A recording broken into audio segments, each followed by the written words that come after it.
I think what the CQC does, I'm convinced of this, is not only new to the UK. Certainly we're doing what we're doing in a totally new way, but it's almost unique in the world. So over to David. Thank you. And our job is to make sure that health and social care services provide people with safe, effective, compassionate, high-quality care. But the important thing to emphasise this morning, and we do this in the report, is that even though services are facing an unprecedented period of challenge, the majority of people in this country are receiving good health and social care services. But what we are saying is there's a risk to safety. In 13% of cases, we've rated safety as being inadequate. What that means is those hospitals, those care homes that are rated inadequate, need to improve and quickly, and they probably require support to help them improve. And where things go wrong, it's important that there is an investigation that takes place, learning occurs, and then the hospital or the care home begins to put that right. Leadership is about not allocating blame, it is about finding out what can we do to actually drive improvements.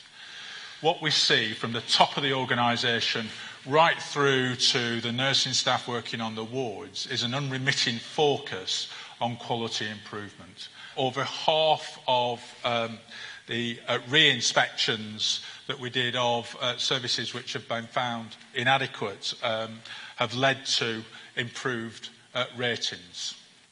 But we are also saying that as we move forward in the future, that people are going to have to work collaboratively. They're going to have to work across the organisation. It's our job to champion good and outstanding care where we see it, and where we see poor care, to challenge that. I don't think there is a hospital in the country where we haven't been able to find something that is at least very good practice, if not outstanding practice. We're all in this together. If we fail, then it's poor practice, we're all to blame, not just the single-handed practitioner who's struggling in a city. If there's great practice, we should all celebrate.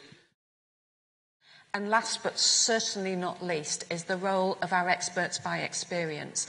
People who have had a lived experience of care, and using them to both speak to people who are using the service but also to speak to staff gives us another insight.